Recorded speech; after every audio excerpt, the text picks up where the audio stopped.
ఇంకొక విషయం, కవిత నన్ను ఆల్రెడీ నేను మొండి కానీ నన్ను జైలుకి పంపి జగమొండిని చేసి ఇక చూస్తారు నా ప్రతాపం అనే లెవెల్లో జైలు నుంచి బయటకు వచ్చిన తర్వాత ఆమె ఒక స్టేట్మెంట్ ఇచ్చారు. కానీ ఆమె మళ్ళీ కనబడట్లేదు. ఈ బతుకమ్మ సెలబ్రేషన్స్లో కూడా ఎక్కడా లేదు. పవర్లో ఉన్నప్పుడు బతుకమ్మ పండుగని చాలా గొప్పగా వాళ్ళు వాడుకున్నారు ఒక రకంగా చెప్పాలంటే.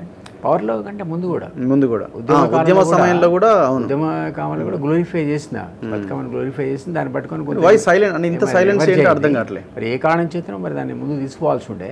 అది ఒక రకంగా ఆమెకు నేమ్ అండ్ ఫేమ్ ఇచ్చింది బతుకమ్మ ఫెస్టివల్. తెలంగాణలో ఫేమస్ అయినా ఆమె బతుకమ్మ కనిపెట్టినట్టు బాగా ప్రొజెక్ట్ చేసుకున్నారు. దుబాయ్ బుర్జ్ ఖలీఫా మీద చాలా ప్రమోట్ చేసింది. అధికారంలోకి వచ్చినాక ఇంకా ప్రమోట్ చేసుకున్నదాన్ని సడన్ గా ఎత్తేసింది. మరి ఏ కారణం ఆశ్చర్యం, కానీ ఆమెకు మంచి అవకాశం ఉండేది. మరి ఎందుకు అంత సైలెన్స్ ఒకటి? ఇప్పుడు మన జైలుకి వెళ్ళి వచ్చిన తర్వాత అంటే సింపతి రాలేదని ఆలోచనలో ఉన్నారా లేదంటే ఫ్రస్ట్రేషన్లు ఉందో మరి ఏ కారణంగా నాకైతే అర్థం కాలే. ఫ్యామిలీ గొడవలు, ఇది బతుకమ్మ, ఇంకోటి జాగృతి సంస్థ.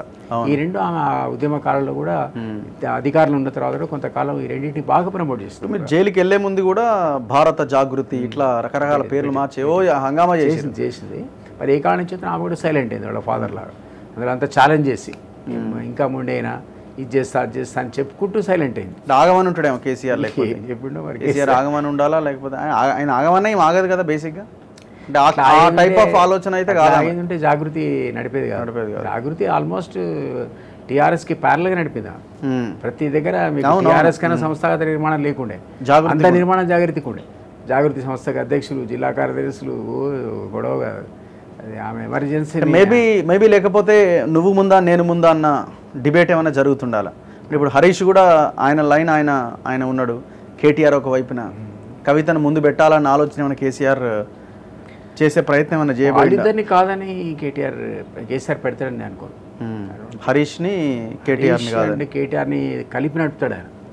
జోడు గుర్రాల్లాగా వాళ్ళని నడిపితేనే ఆయనకు తను అనుకున్న ఆబ్జెక్టివ్ వస్తుంది తప్ప ఆమెను ఒక పావులా వాడుకుంటుండొచ్చు. ఆమె ఫోర్స్ కూడా పనికొస్తుంది. కానీ ఈ ముగ్గురిని విడదీసి నువ్వే లీడర్ అనేటువంటి పరిస్థితి ఆ పార్టీకి ఇప్పటికిప్పుడు ఉందని నేను అనుకోను. అంటే నాకున్న ఫ్యామిలీతో ఉన్న అనుబంధం కానీ అసోసియేషన్ కానీ దాని దృష్ట్యా చెప్తున్నా. ముగ్గురు కూడా ఆయనకు అవసరమే, పక్కకు ఇటు అటు అటు. లేదే భారీ ప్లాన్ ఏమన్నా ఉండాలా అంటే ఇక్కడ ఇంతగా మించిన అవకాశం ఏముంటుంది? ఈ బతుకమ్మ సెలబ్రేషన్స్తో వాళ్ళు జనాల్లోకి వెళ్ళే ప్రయత్నం చేయొచ్చు. మంచి అవకాశం అది. మరి ఎందుకు కోల్పోయిందో తెలియదు. డెఫినెట్లీ మంచి అవకాశం. ఆల్రెడీ చేసింది, మళ్ళీ చేయడానికి కూడా డబ్బులు కూడా ఉన్నాయి. డబ్బులు లేని పరిస్థితి కాదు.